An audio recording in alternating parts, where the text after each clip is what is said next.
Он родился и вырос в Грозном, служил на фронтах Великой Отечественной войны, ему 90 лет. Николай Кабиашвили в ходе 2 военных кампаний не оставлял город. Советская военная закалка.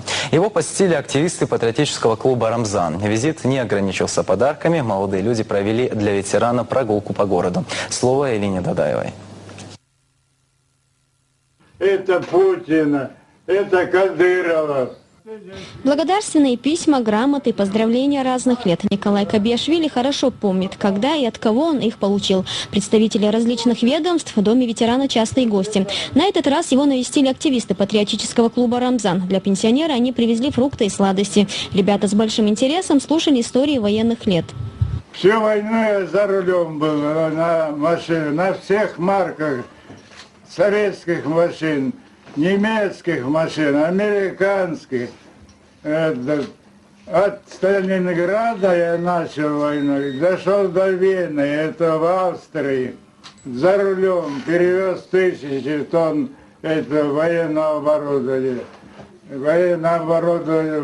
военных и так далее.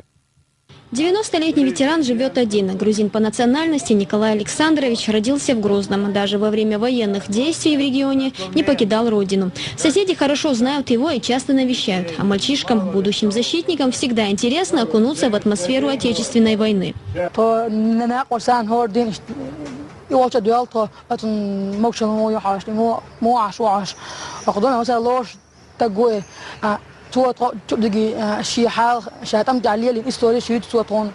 Николай знает всех чеченских ветеранов, хотя ему и не довелось сражаться с ними в одном строю. В более молодые годы, говорит он, однополчане часто встречались, рассказывали о подвигах своих товарищей, которые не дожили до Дня Победы. Сегодня активисты устроили для него небольшую экскурсию по городу. Участник Великой Отечественной войны в первую очередь решил побывать на Аллее Славы, чтобы еще раз вспомнить и отдать дань уважения павшим в боях за Родину.